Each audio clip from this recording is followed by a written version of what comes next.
retrouve pour cette dernière conversation au carré confinée. J'espère que nous en aurons d'autres, y compris d'ailleurs avec notre invité du jour, dans des conditions plus chaleureuses, conviviales, comme on dit. L'avenir nous le dira. Mais j'y tenais beaucoup, d'abord parce que un lien de sympathie réel et fort s'est développé entre notre invité du jour et moi-même. Je tiens à préciser d'ailleurs que ce lien de sympathie est né de la lecture d'abord que j'ai fait de ces livres, et que je considère, je peux le dire, parce que qu'en recevant donc Sylvain Prudhomme aujourd'hui, nous recevons certainement un des fers de lance j'aime pas beaucoup l'expression, je pense qu'il est aussi peu guerrier que moi, donc il n'aimera pas non plus, mais un des fers de lance de sa génération littéraire française contemporaine, et c'est un avis qui est assez unanimement partagé dans la critique, et y compris maintenant par les lecteurs. J'en veux pour preuve l'obtention de sa part, c'était en automne dernier, ça devait être au mois de novembre dernier, si je ne dis pas de bêtises, à propos de son dernier roman, sur lequel on va revenir beaucoup, Sur les routes, l'obtention du prix féminin, qui n'a pas l'habitude forcément de récompenser des gens aussi jeunes que Sylvain, donc ça me paraît extrêmement significatif. Sylvain, d'abord merci, un grand merci d'avoir accepté de te prêter.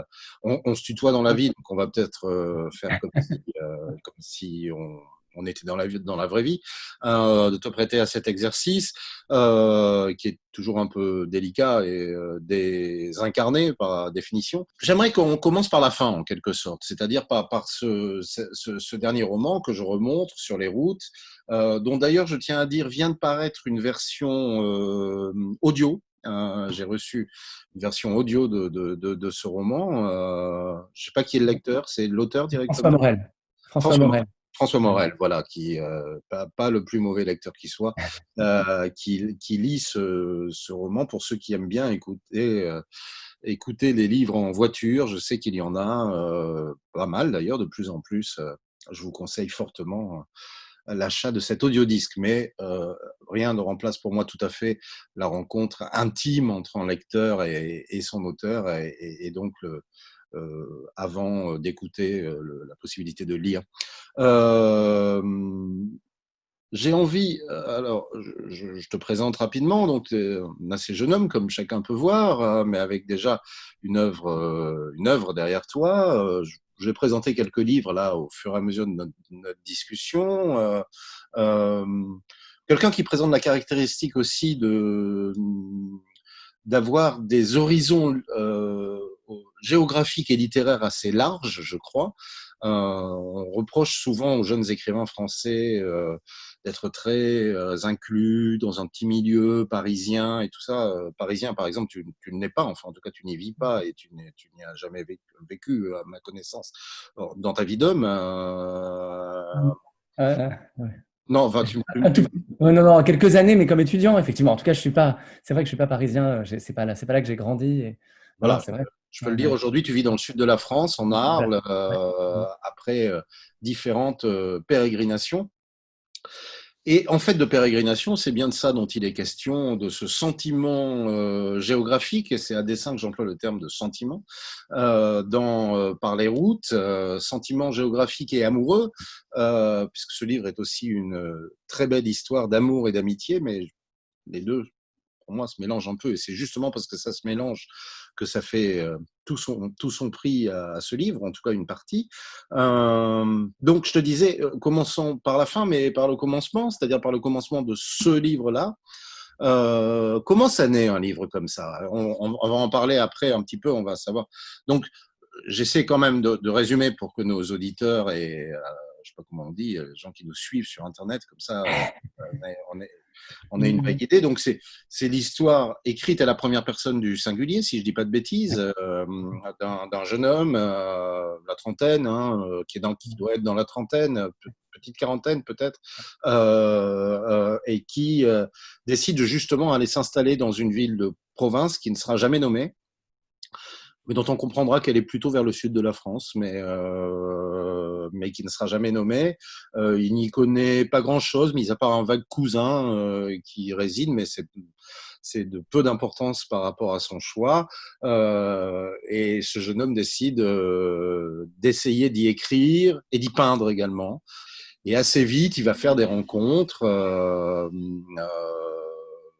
Pas beaucoup, parce qu'il n'est pas, enfin, c'est pas du genre à s'inscrire au Lions Club en arrivant, mais il va rencontrer 2, 3 personnes, comme ça peut se faire, comme ça, par un phénomène de marabout de ficelle, j'allais dire. Et parmi ces personnes, il va se rendre compte que vit en Arles un homme qui a son âge, ou à peu de choses près, qui était son grand ami dans sa jeunesse. Et on ne saura jamais vraiment pourquoi, d'ailleurs, cette amitié s'est interrompue, s'il y a eu un conflit quelconque ou si c'est simplement le temps qui sépare ceux qui s'aiment, sans doute un peu des deux. Et retrouvant cet ami, il va retrouver tout ce qui faisait, j'allais dire, l'excentricité, mais dans le bon sens du terme de cet ami.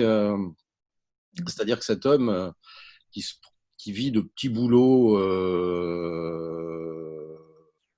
comme ça de temps en temps, il le retrouve marié, père d'un enfant, et il n'en continue pas moins à mener une vie un peu de clochard céleste, puisque sa grande passion est de partir sur les routes, un peu au petit bonheur la chance, d'envoyer des cartes postales et de prendre des photographies.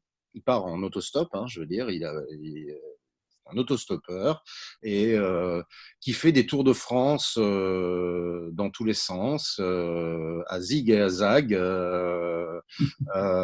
Tu me dis hein, si je pense que je... Non, c'est absolument ça. Et évidemment, pour le narrateur du livre, c'est assez bouleversant au sens premier du terme, et de retrouver cet ami et de retrouver cette part de jeunesse et d'indécision, d'incertitude de vie qui était la sienne à cette époque et qu'il retrouve à cette occasion. Et aussi, c'est pour lui une manière de rencontrer des gens, et on verra au fil de la lecture que c'est très important, les gens qui constituent le cercle de vie restreint, je l'ai dit, sa femme, son fils, autour de cet ami globetrotter. Donc, ma première question, après cette très longue introduction, Sylvain, sans indiscrétion aucune, j'espère, comment un livre comme ça naît? Ça naît d'une idée, ça naît d'une image, ça s'impose à toi peu à peu, comment ça naît? Et puis, forcément aussi un petit peu comment ça grandit, parce que d'une image initiale, il faut faire un récit. Déjà, un immense merci de m'accueillir, de me recevoir là comme ça. On aurait dû être ensemble et tout. Bon, on est en ligne ensemble, mais voilà, bon, c'est un grand plaisir de se retrouver. Par rapport à la façon dont un livre comme ça commence, vraiment, pour moi, le déclic, le moment où le livre a commencé à prendre, c'est le moment où j'ai eu l'idée que ce ne serait pas l'autostoppeur qui raconterait l'histoire, mais que ce serait l'ami de l'autostoppeur. Le moment où les deux se séparent comme ça, où il y a deux personnages masculins qui naissent et qui, à partir de là, vont être sans cesse en dialogue, en conflit, vont être deux parts de moi-même aussi, mais j'espère de plein d'entre nous. Mais jusque-là, il y avait le buisson, en quelque sorte, de tous les souvenirs que j'avais de l'autostop, de tout ce que je pressentais que l'autostop racontait de la vie, en quelque sorte. Toutes les rencontres qu'on y fait, les bouts de chemin comme ça qu'on partage avec quelqu'un, les carrefours. C'est une métaphore incroyable de la vie en condensé. Donc ça, je me l'étais dit il y a très longtemps et j'avais envie de faire quelque chose autour de ça.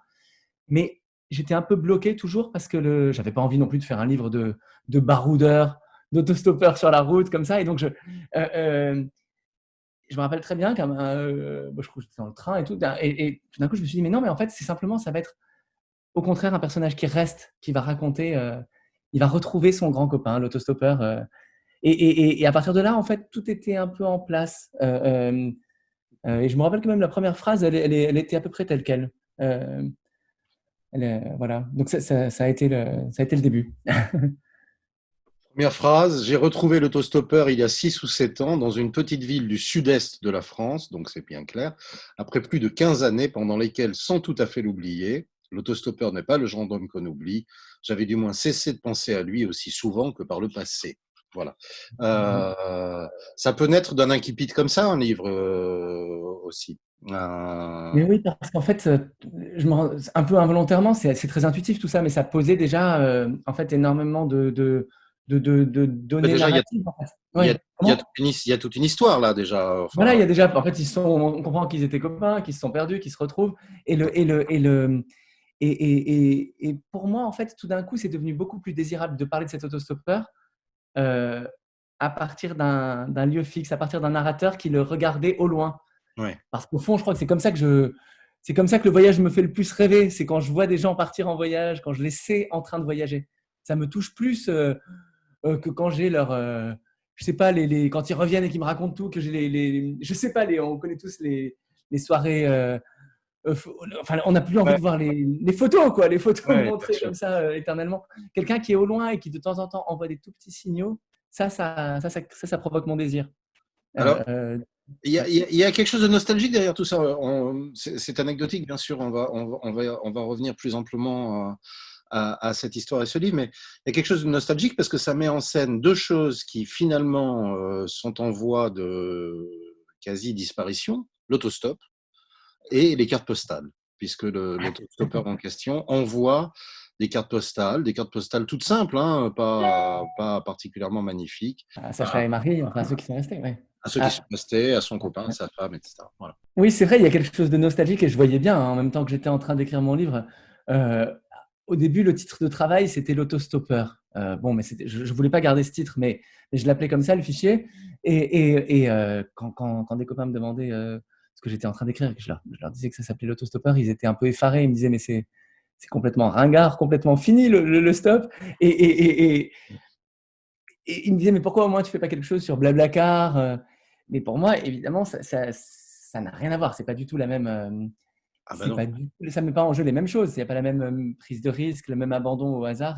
Et, et, et en plus, je me suis rendu compte à mesure enfin, que je tournais et retournais tout ça, je me suis rendu compte que ça m'intéressait justement cet anachronisme, le fait que ce soit un personnage qui soit un peu d'un autre temps, parce que du coup, ça crée plein de situations qui sont fécondes en fait et qui interrogent justement nos réflexes contemporains, la méfiance qu'on a davantage aujourd'hui. Je sais que plein de gens ont en tout cas. Ouais. Euh, euh, bon, c'est un ressort romanesque, c'est Don Quichotte. Hein. Don Quichotte, c'est ça, c'est de mettre à quelqu'un de l'âge de la chevalerie. Enfin voilà, on le déplace dans le temps et qu'est-ce que ça donne en fait c'est sûr que ça crée plein de. Enfin, voilà, il y a plein de situations qui en sont provoquées en fait. Voilà. Alors, je voudrais pas qu'on ait quand même trop l'impression que tout tourne autour de l'autostoppeur. C'est-à-dire que finalement, mais c'est peut-être quelque chose qui s'est imposé à toi au fur et à mesure, j'en sais rien. Euh, Finalement, le personnage du narrateur, ce jeune homme qui décide, enfin, ce jeune homme, ce trentenaire, bientôt quarantenaire, qui décide de s'installer comme ça dans une ville de province dont il ne sait rien initialement et sans aucun objectif, ce personnage ne va pas se contenter d'être un narrateur, c'est-à-dire qu'il va prendre une importance croissante au fil des pages et même quelque part devenir le véritable héros de ce livre. L'autostoppeur étant presque une espèce de on pourrait presque se demander si c'est pas une création fantasmatique du narrateur, enfin, même s'il existe certes bel et bien, mais tu vois ce que je veux dire.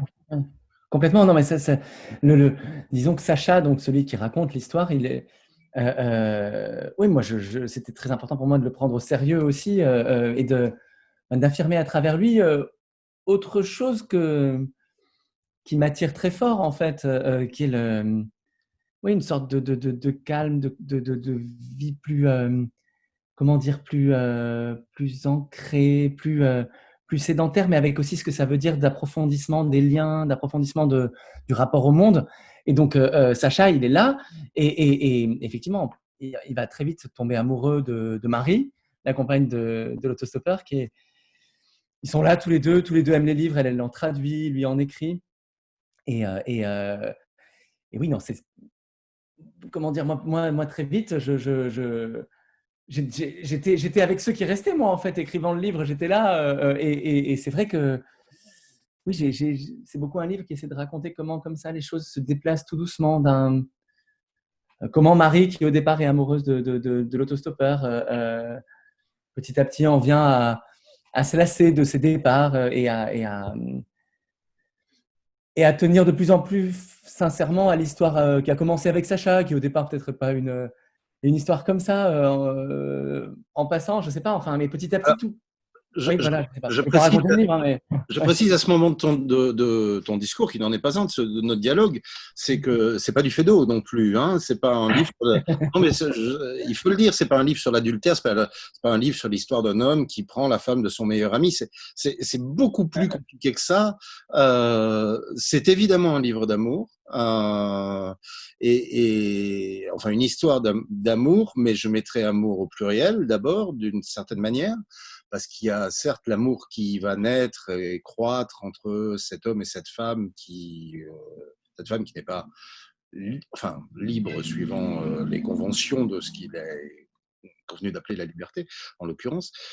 C'est aussi une histoire d'amour entre le narrateur et le petit garçon de ce couple, qui a une importance considérable.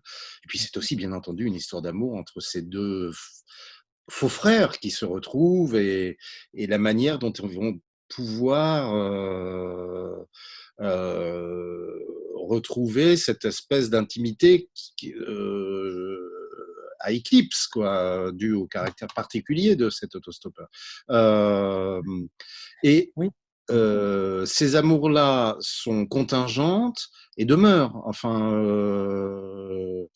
tu disais qu'elles se lassent. Oui, c'est vrai qu'elles se lassent, mais elles n'en conservent pas moins tout son oui, attachement à son mari d'autostoppeur, Marie, tout en étant amoureuse du narrateur par ailleurs. Mais complètement. euh, Oui, c'est-à-dire que, en fait, moi, j'avais envie de personnages qui tous oui, ne cessent pas d'être dans une grande affection les uns pour les autres comment dire, chacun essaie de chercher la voie d'une liberté possible pour lui, mais en essayant de respecter celle des autres aussi, et donc c'est comme ça l'invention d'un équilibre. On passe d'un équilibre trouvé à un autre, mais oui, c'est beaucoup des personnages qui essaient de sortir des situations parfois, parfois presque même douloureuses. préétabli, oui. Comment? Oui, oui, Préétabli, enfin, il oui, cherche. voilà. Et c'est aussi une façon de revenir vers le passé, parce que peut-être qu'aujourd'hui, on cherche moins ça, me semble-t-il. Il cherche, il cherche. Ils cherchent les moyens de leur liberté, en cherchant aussi à ne blesser personne. Voilà. Ils cherchent à imaginer quelque chose de différent qui est dans l'ordre du lien humain et amoureux aussi. Mais ils cherchent aussi ça. Complètement. Et Voilà. ils essaient de sortir à chaque fois des situations comme ça ouais, de difficiles qui se mettent en place petit à petit. Ils essaient d'en sortir par le haut avec une forme d'élégance et effectivement, oui, de place laissée à l'autre. C'est beaucoup, en fait, je pense à un livre sur comment chacun arrive à se trouver une place dans en restant fidèle à la fois aux autres et à lui-même, en fait. Il y a beaucoup. Oui, ils essaient tous d'être fidèles au passé, fidèles à ce qui. Oui, Est-ce qu'en qu'ils écrivant aiment chez les autres. Ouais. Est-ce qu'en Comment? écrivant ce livre, tu as pensé à d'autres livres, non pas en termes de plagiat évidemment, mais à d'autres livres qui, peut-être même pour des raisons très très différentes, mais ont fait écho chez toi et t'ont permis d'aider à l'écrire. Ouais. Je sais Oui, que tu es quand même un complètement. lecteur assez accompli. Oui, bah là, le premier là, qui me vient, qui m'avait frappé très fort, c'était Peter Stamm, un auteur allemand, enfin suisse-allemand, Ouais, ça s'appelait L'un l'autre, l'un l'autre. Et c'était un livre comme ça d'un homme qui part sans tellement d'explications, qui s'en va. Et, euh, et des années passent, il tombe presque, il part vers la montagne et il tombe comme dans une autre vallée, dans un autre monde, dans une autre vie. Et ouais. il a des enfants presque de l'autre côté, en fait, dans l'autre vallée. Et un jour, des années après, il revient. Et la fin est très belle parce que sa compagne, qui a jamais su ce qu'il était devenu, pourquoi il était parti, elle le voit tout d'un coup arriver dans le jardin, elle le voit en face. Et des années ont passé Et tout d'un coup, le récit bascule. On est à la place de sa femme qui dit ah, j'ai compris.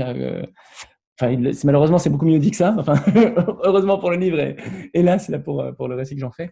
Elle dit qu'elle comprend qu'il est parti pendant toutes ces années pour leur réserver un jour ce moment, le moment du retour, en fait, Ouais. pour un jour le retrouver, la retrouver. Voilà, il y a moi, ce livre m'avait marqué parce qu'on quitte presque le plan de la vraisemblance. Ça m'intéresse aussi que ça vacille à un moment, qu'on se demande si justement cet autostoppeur existe vraiment ou s'il n'est pas un être un peu fantasmatique, comme tu le disais tout à l'heure. Est-ce que et que même qu'il y ait une part un peu Oui, la fin du livre, d'ailleurs, mais on ne va pas la raconter, part dans quelque chose comment dire, je pourrais presque penser à la fin de Rencontre du troisième type de Spielberg. Enfin, part vers quelque chose qui a, pour le coup, presque plus proche du réalisme magique ou je ne sais quoi, mais on a, Oui, parce que ouais. à force de beaucoup chercher, on a fini par échapper au réel, quoi. Mais Oui, parce que c'est en fait tous les personnages du livre, ils rêvent une liberté possible qui ferait de mal à personne en fait et qui rendrait tout le monde heureux. Bon, et donc elle est à l'horizon cette liberté. Elle est comme quelque chose après quoi à quoi on rêve, après quoi on court. Donc, ouais, il y a une grande importance du fantasme, je pense, dans le livre. alors, Euh, pour moi, ce qu'il y a d'extrêmement important, et c'est peut-être même le plus important, c'est que je dirais pas que c'est une espèce d'aboutissement parce que ça serait quand même jeter déjà et prématurément des fleurs sur ta sépulture littéraire, tout au moins. Mais, euh, mais tu m'as toujours paru être écrire formidablement les territoires. Je pense à un livre, par exemple, qui est un livre pour lequel j'ai une tendresse toute particulière, qui était ton roman précédent, d'une certaine manière, enfin de toutes les manières d'ailleurs, qui s'appelle Légende et qui se passe dans le pays de l'Accro, c'est bien ça. oui, Moi, oui, pays oui. que je ne connais pas ou très très mal. Euh, et là, cet autostoppeur, il est aussi toi parce que voilà, il est dans la description de ce qu'on appelle maintenant les territoires. On pourrait dire la province d'ailleurs, parce qu'il ne passe pas par Paris, mais ça, c'est absolument essentiel. Alors, tu es un écrivain à la fois des villes, mais les gens partent des villes pour aller se promener dans tes livres, toujours, y compris par exemple, dans ce livre qui se passe en Afrique, qui est tout à fait différent, qui s'appelle Les Grands, et par lequel j'ai eu la chance de te rencontrer littérairement. J'avais pris un peu de retard, je m'en excuse. Voilà, la ville est là, bien sûr, mais au-delà, la question du territoire est très importante. Que ce soit dans les grands, que ce soit la Guinée-Bissau, je vérifiais le nom, ou la plaine de l'Accro dans Légende, ou les différents territoires traversés par l'autostoppeur par les routes. C'est vrai, hein, et ça, je crois que c'est quelque chose qu'on a en commun. Enfin, c'est d'aimer les coins un peu a priori délaissés, enfin, qui sont sur lesquels les projecteurs sont pas tout le temps braqués, en fait. Et c'est vrai que je vois bien que à chaque fois, un peu sans faire exprès, je vais vers des territoires comme ça, en fait, qui sont un peu à côté.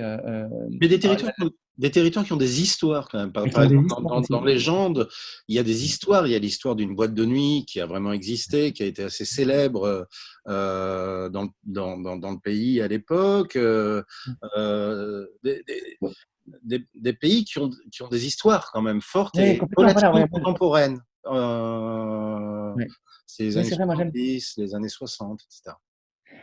j'aime toujours essayer de les raconter, ces endroits, en les traversant aujourd'hui, mais à travers les personnages qu'on y rencontre, et ben, effectivement, il y a toujours du passé qui revient. Et là, c'est vrai que Légende, c'est beaucoup un livre au fond, les années 80, mais assez décalé, enfin, pas dans les lieux cultes. Enfin, enfin, et en fait, il y a des lieux cultes, il y a des lieux cultes des années 80 au milieu de la Camargue, au milieu de la Crau. Mais chaque fois, en fait, oui, j'aime bien retrouver l'histoire collective, mais par ce biais un peu détourné, en fait. Euh, et là, dans Par les routes, c'est vrai que je me suis beaucoup dit, ayant passé pas mal d'années avant dans des pays d'Afrique, j'avais écrit ce livre, Les Grands. Là, j'avais envie déjà avec les gens et encore plus avec Par les routes, de raconter ce que je voyais de mon pays, la France, celui où j'habite maintenant depuis pas mal d'années, depuis que je suis revenu du Sénégal.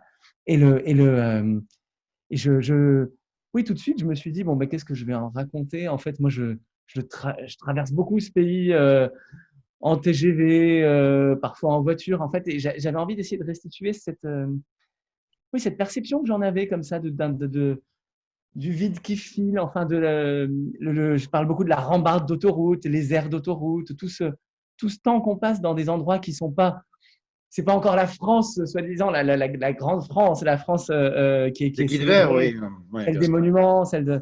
Mais c'est ça, en fait, on y passe, c'est là qu'on passe, c'est là-dedans qu'on passe le plus clair de nos journées, en fait. Et donc, j'avais envie de raconter ça aussi, le paysage comme ça qui défile, et beaucoup Et effectivement, la manière dont les paysages, je pense à Légende quand je dis ça, par Mmh, exemple. mmh, Parce que dans Par les routes, il y a beaucoup de paysages, par définition, l'autostoppeur en a un peu partout. La manière dont les paysages interagissent avec les gens qui vivent le paysage minéral de Légende, de cette plaine de l'Accro, est assez en relation avec le caractère un ouais. poil minéral de ces personnages, dont on va dire deux mots d'ailleurs. Ouais, tout à fait. Enfin, oui, là, dans Légende, c'est vrai que en fait, ce territoire, la Crau, me fascinait aussi parce que c'est un des plus anciens lieux de pâturage, en fait. Donc, il y a d'élevage de brebis. Et donc, j'ai passé ouais, du temps avec des éleveurs, des bergers. J'ai accompagné comme ça une montée en estive. Oui, à chaque fois, c'est jamais comme on l'imagine. Là, par exemple, le berger avec lequel j'ai passé le plus de temps, en fait, il travaillait la saison et après, il partait l'autre moitié de l'année en Thaïlande, où il avait sa famille. Et donc, en fait, je sais pas, j'aime à chaque fois que l'idée reçue avec laquelle j'arrive, elle soit déplacée. Ou alors, il y a un personnage dans Légende qui a grandi, qui a gardé tout simplement, comme on dit là-bas. Enfin voilà, il a gardé. Donc on n'a même pas besoin de dire des brebis, on a gardé simplement. Il a gardé toute son enfance, toute son adolescence, et il a enfin pu s'arracher à cette vie-là vers 30 ou 40 ans. Et du coup, il est fâché avec tout ça. Et alors qu'on imagine un personnage qui, je sais pas, aurait un lien très fort avec les plantes, tout ça. Il désherbe tout ce qu'il peut autour de sa maison au Roundup. Et voilà, ces chocs, ces surprises-là, et c'est ça qui m'intéresse en fait. C'est ça que j'ai envie de raconter à chaque fois. Alors, à chaque fois aussi, il y a quelque chose, moi, qui me plaît infiniment, parce que finalement, c'est un thème qui est relativement peu abordé, et en tout cas pas comme tu le fais. D'ailleurs, je voudrais dire aussi autre chose, c'est qu'il y a finalement peu de romans d'amour à proprement parler, Par les routes en est un. C'est le thème de l'amitié, l'amitié entre les hommes. C'est vrai dans Légende. C'est un peu vrai dans les grands, c'est vrai dans Par les routes, je l'ai déjà dit. Voilà. Et alors ça, c'est aussi parce que volontairement, tu te limites à un nombre relativement restreint, en tout cas pour ces trois livres, de personnages, qui te permet quand même de développer, pas dans un espèce de psychologisme un peu réac à la française, si j'ose dire, mais justement en montrant où ils vivent, comment ils sont habillés, comment ils marchent, bon, ce qui te permet de vraiment définir des personnages et de prendre le temps qu'on puisse s'imaginer la nature par définition ambiguë par définition de leur lien. Et l'ambiguïté de l'amitié, c'est peut-être pour ça d'ailleurs que c'est un thème romanesque qui est relativement peu traité. Oui, c'est vrai. Moi, je constate Quand en on dit fait à amitié, chaque je fois. pourrais dire fraternité aussi, hein, d'une Oui, certaine c'est ça. manière. C'est vrai, mais c'est vrai qu'il y a souvent comme ça des duos de personnages masculins, comme ça, effectivement, hein, en fait, je le constate après coup. C'est pas quelque chose que je prémédite, mais je crois que ça vient beaucoup du fait que souvent, pour moi, c'est des moments de vie, l'écriture d'un livre, et je passe aussi énormément de temps comme ça avec des complices qui deviennent des amis, en fait, et profondément, le lien ensuite que j'ai à ces endroits, il passe par cette proximité avec quelqu'un qui en est le passeur un peu pour moi. Et donc, Et je crois que même l'émotion que je ressens dans ces endroits-là, elle est liée au fait ensemble de s'y promener, de marcher, de chercher ensemble. En fait, je vois que en fait, j'aime raconter les moments où des amis, sans forcément se dire grand-chose, font des choses ensemble. C'est ça que j'aime faire aussi avec mes amis. Je sais, en fait, ouais, traverser des bouts de monde, les Oui. modeler, essayer de. En fait, quand on est dans le faire, pour moi, il y a énormément de choses qui se passent là et qui n'ont même pas besoin de se dire. Oui, je crois que beaucoup de l'amitié là dans ces deux livres, elle a pas besoin de se déclarer beaucoup. Simplement, c'est du temps ensemble. Et je pense aussi qu'une autre explication de ça, c'est le fait que je toujours ces amitiés, c'est des personnages qui sont très proches de double pour moi en fait. Et donc à travers eux, j'explore d'autres. Je sais pas. Pendant le temps d'un bouquin, je me demande ce que ça pourrait être d'être berger, d'être. Et c'est comme un miroir un peu je me dis, bah, moi, je suis pas du tout berger, je sais pas du tout faire ça, mais qu'est-ce que ça aurait été je vois bien que enfin, Non, c'est mais t'es jamais déjà. écrivain, et être écrivain, c'est aussi essayer d'être ami avec soi-même. Donc, Voilà, avec tout, ouais, voilà, et admettre aussi qu'on ne sera pas plein d'autres choses, qu'il y a il y a d'autres vies qu'on aurait pu vivre et qu'on ne vivra pas, mais donc on les traverse un peu le temps d'un bouquin. Enfin, voilà. alors, tu es essentiellement, oui, non, on va en parler différemment. Tu es essentiellement romancier, vraiment essentiellement romancier, même si tu as pu avoir d'autres activités littéraires. Tu es occupé d'une revue formidable d'ailleurs qui s'appelait Tigre à un moment donné. Et alors, Gallimard, ton éditeur, a réédité il y a quelque temps un livre qui était paru initialement, mais de manière assez confidentielle, sans être désobligeant le moins du monde. Qui s'appelle L'affaire furtive, qui est un livre que je trouve formidable, mais qui est un livre qui est plus une fable, me semble-t-il, hein, qu'un roman à proprement parler. Et on a l'impression que dans ta trajectoire d'écrivain, tu, tu vas de plus en plus dans le roman, tu vas de plus en plus dans le narratif, mais en essayant de trouver une voie qui soit pas une voie, comment dire, oui, c'est pas du roman de terroir, c'est pas du roman psychologique, c'est pas du, mais que quand même ton terrain de jeu, c'est le roman. Qu'est-ce qui fait que pour toi, par exemple, un livre comme Légende, ça pourrait être aussi un formidable reportage sur la vie dans le pays de Cros. Qu'est-ce qui fait que pour toi, quand même, à un moment donné, tu passes par le prisme romanesque, outre le fait que tu es un romancier. Mais Oui, c'est vrai que, par exemple, les bergers, j'aurais pu en rapporter un reportage sur tout ouais, ce qu'on peut investir. Bien sûr, ouais, ouais, et j'ai fait du reportage par ailleurs. Donc, c'est vrai que c'est une forme que j'aime. Et la question se pose toujours quand on part d'une matière qui est comme ça, qui est un peu documentaire aussi au départ.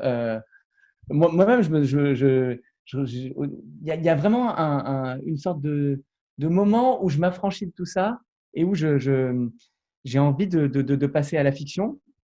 Et je pense que c'est. En fait, tout d'un coup, on est affranchi on garde une forme de dette envers tous ceux qui ont témoigné, tous ceux dont on raconte l'histoire, même si jamais c'est à travers une fiction. Quand même, bien sûr qu'on a envie d'être digne de tout ce qu'ils nous ont donné, mais tout d'un coup, on crée un objet qui a sa propre économie, qui a moi, je crois que j'ai besoin de ça, j'ai ce désir d'une forme qui va obéir à ses propres lois avec j'ai envie de pouvoir décider moi du moment de ce qui va être l'acmé du livre en quelque sorte oui, je le vois vraiment comme une sorte de courbe, un arc comme ça j'aime que ça commence assez lentement en fait, j'aime que ça se tende progressivement et, et, et, et donc tout d'un coup en fait en faisant une fiction et ben on est le maître du temps en quelque sorte, on fait ce qu'on veut en termes on peut étirer toutes les scènes qu'on veut. Je sais pas, enfin, ça devient oui, ça devient, on crée un continuum temporel dont le relief nous appartient à nous, quoi, en fait, voilà. Mais quand Et même, même, au préalable, il y a un vrai travail, j'allais dire, d'enquête, d'une certaine ah manière, oui, hein, oui, oui. ce qui n'était peut-être pas tout à fait le cas dans l'affaire Furtif, qui est une fable. Non, c'est vrai. Au préalable, il faut un gros bloc de réel que Voilà, tu c'est ça. fissures pour y introduire de la fiction, c'est bien ça. Exactement ça. Je vois bien que en fait, quand je regarde l'affaire Furtif, il y a quelque chose de beaucoup plus distancié, de plus ludique. C'est un Oui. livre auquel je suis attaché aussi, mais qui essaie qui maintient toujours beaucoup de distance avec lui-même, euh, et c'est vrai que de plus en plus, enfin, les livres suivants, j'ai envie d'aller dans les choses avec comment dire, en revendiquant presque une forme de premier degré, quoi, le fait d'aller dans les choses avec ce que ça veut dire aussi ah oui, de prise de risque. Enfin, on y va, on essaie de raconter. Et ce que tu disais d'un bloc de réel, je le ressens vraiment comme ça. J'ai envie d'avoir sur ma table un gros. C'est vrai, vraiment de la matière quoi, que je suis allé chercher. Et concrètement, pour les gens, j'avais des carnets et des carnets d'histoires qu'on m'avait racontées, de fils que je pouvais tirer. Et je voyais bien que j'étais presque. J'étais un peu noyé aussi. Après, il faut sacrifier énormément. Mais oui, oui, parce que chaque fil qu'on tire, chaque personne qu'on rencontre, toutes les vies, d'une certaine façon, elles sont. Il y a une question que je pose à chaque fois et tu n'y échapperas pas. Avant de passer peut-être à des considérations plus personnelles, quand est-ce que tu sais que ça marche? Et est-ce qu'il t'est déjà arrivé de commencer un truc et puis t'écris 100 pages, puis tu dis ben non, non, c'est pas ça, Ah oui. je laisse tomber, j'y suis pas. Quand est-ce que à quel moment alors je sais pas, prenons un exemple, par exemple par les routes ou celui que tu veux, mais c'est le plus récent. Euh, à quel moment tu comprends que ça marche et pourquoi tu comprends ça? Oui, il y a plein de. Bah, forcément, au début, quand on démarre, ça veut dire on y croit, on pense que ça va marcher et tout. Donc, Bien sûr. voilà. Et après, il y a des moments effectivement d'inquiétude. Là, par exemple, dans Légende, très clairement, pour moi, la difficulté, ça a été de trouver quelle était ma place exactement dans ce livre. Pourquoi je racontais cette histoire? Une histoire qui est pas du tout la mienne. Moi, j'ai pas vécu les années 80. J'ai pas d'amis qui soient morts du sida, comme là, les personnages meurent dans le livre et tout. Et en même temps, cette histoire me fascinait. Et du coup, au début, enfin, j'ai mis du temps à trouver ma place moi-même dans le récit. Et finalement, c'est le moment où je me dis, bah, il faut que j'ai des doubles dans le récit. Il faut que j'ai des gens qui enquêtent comme moi, j'ai enquêté sur les deux frères qui meurent dans les années 80. Je ne peux pas raconter l'histoire des deux frères. Comment dire, que ce soit une histoire qui se passe dans les années 80, je ne pourrais pas. Ce ne sera pas mon livre. Je n'ai pas de raison. Voilà, ça, c'est Légende. J'aurais pas, ce sera pas, je pourrais même pas expliquer pourquoi moi, je ne me l'expliquerai pas moi-même pourquoi j'ai écrit cette histoire. En revanche, un type qui essaie de faire un documentaire sur l'accro dans les années 2018 ou je ne sais plus quand c'est paru, et qui est fasciné par ces deux frères qui ont une vie aux antipodes de la sienne, une vie comme ça, la fureur de vivre des années 80, une existence cramée comme ça en 40 ans, alors que lui est un type plutôt dans la contemplation, plutôt. Et ben, ce dialogue-là, à des années de distance, c'est une histoire que je peux raconter. Donc en fait, vraiment, ça arrivait assez tard. Hein. J'avais presque une première version de Légende qui tenait pas parce que. Et tout d'un coup, je me suis dit, voilà, en fait, il faut que j'ai ce récit, il faut que j'ai deux personnages qui enquêtent. Et là, après, ça s'est mis en place plus vite. Pour parler route, il y a plein de moments où je me suis demandé, bah, ça tient un peu de choses, l'autostoppeur, s'il se met à agacer complètement, enfin, si on- il faut qu'on continue d'avoir envie de comprendre ce personnage. Et donc, c'est un dosage très.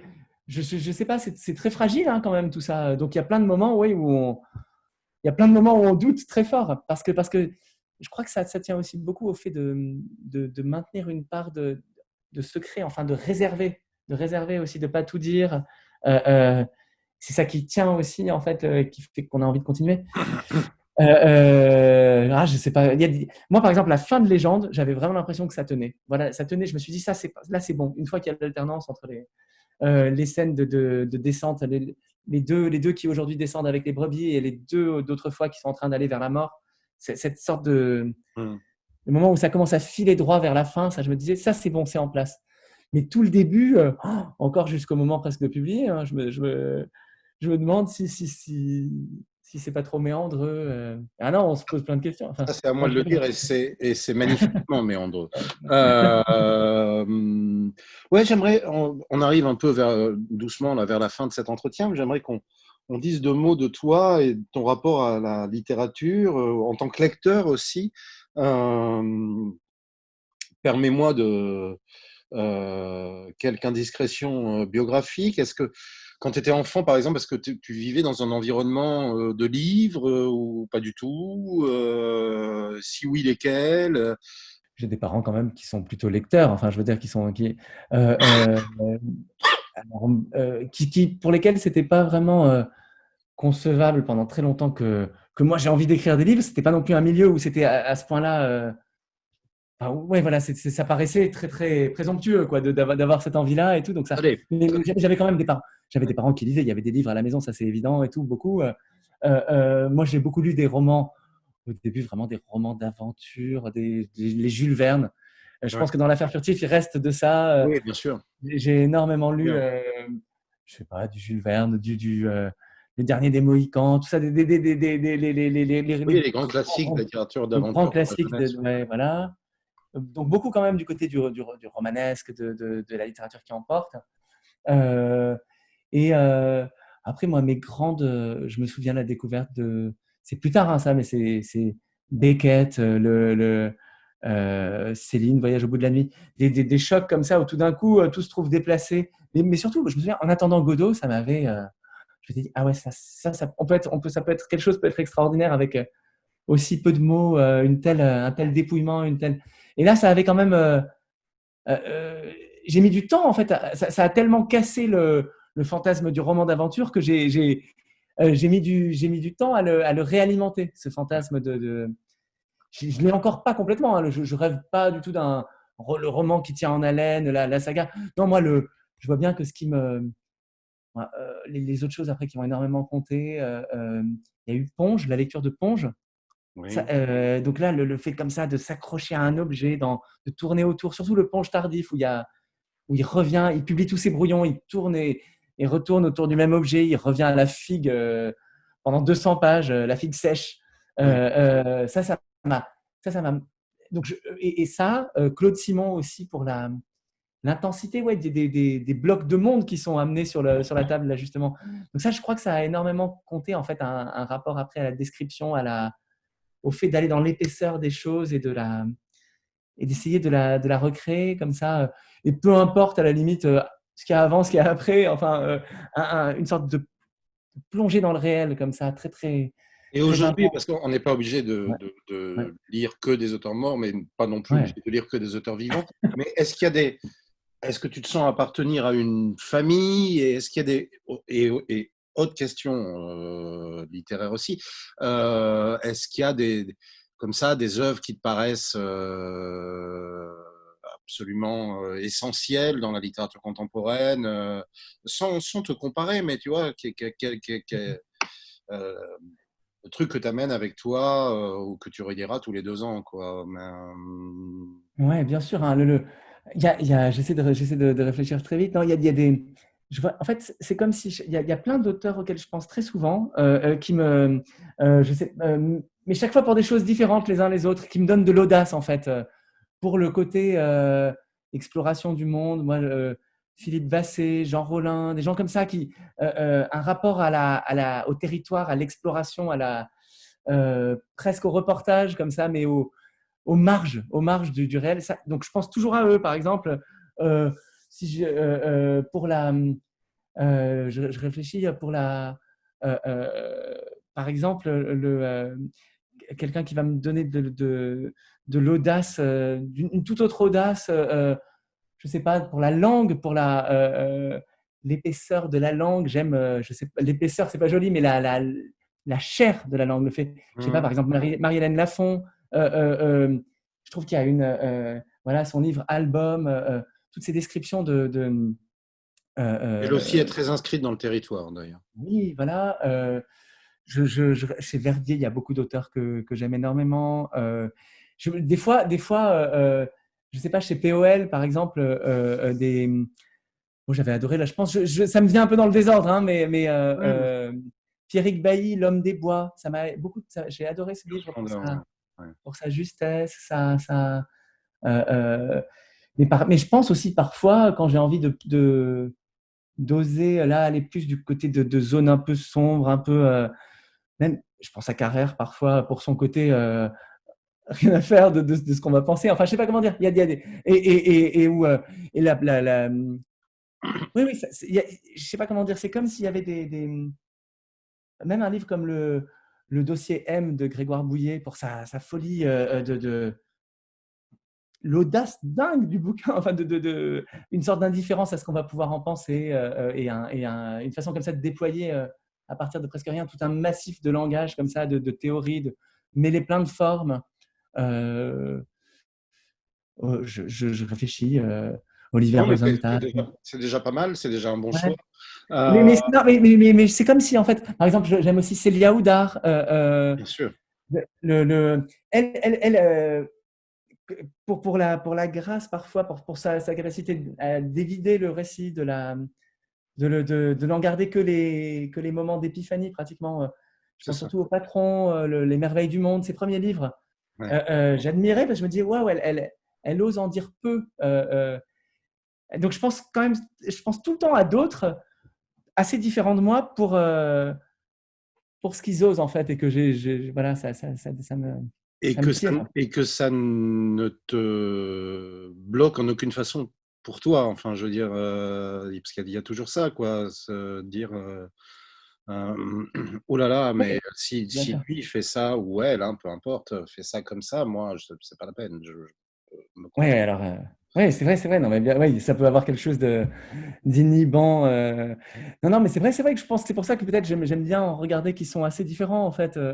Mais j'en lis énormément. Ouais. Je lis beaucoup, beaucoup. Mais ah, ouais, de toute façon, c'est un quand même beaucoup d'entre eux sont des amis. Ben voilà, il y a quelque chose quand même Oui, ouais, c'est ça. On sent qu'il y a un côté générationnel aussi, un peu derrière tout voilà, ça. ouais, bien Ouais, sûr, bien sûr. bien sûr. Ouais, ouais. Sylvain, je te remercie infiniment de t'être prêté à cet exercice délicat. Je rappelle quand même, je vais remontrer tout là, les grands de Sylvain Prudhomme, pour ceux qui aiment l'Afrique et, euh, et ses complexités finalement, et l'histoire africaine politique. La personne qui t'a précédé à ce genre d'exercice visiophonique, je crois que tu connais bien, vient de publier un très beau livre qui a quelque chose à voir avec ce livre-là. C'était Anne-Sophie Stefanini, qui est aussi Mm. très attachée à l'Afrique. L'Affaire furtif, une réédition, un de tes premiers romans.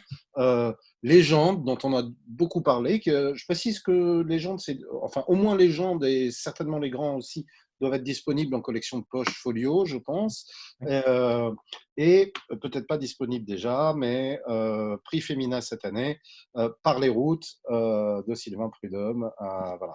Merci infiniment, Sylvain. Un très bon été. Et Merci, je veux te remercier aussi très fort et te dire, tu m'as dit beaucoup de choses très gentilles au début.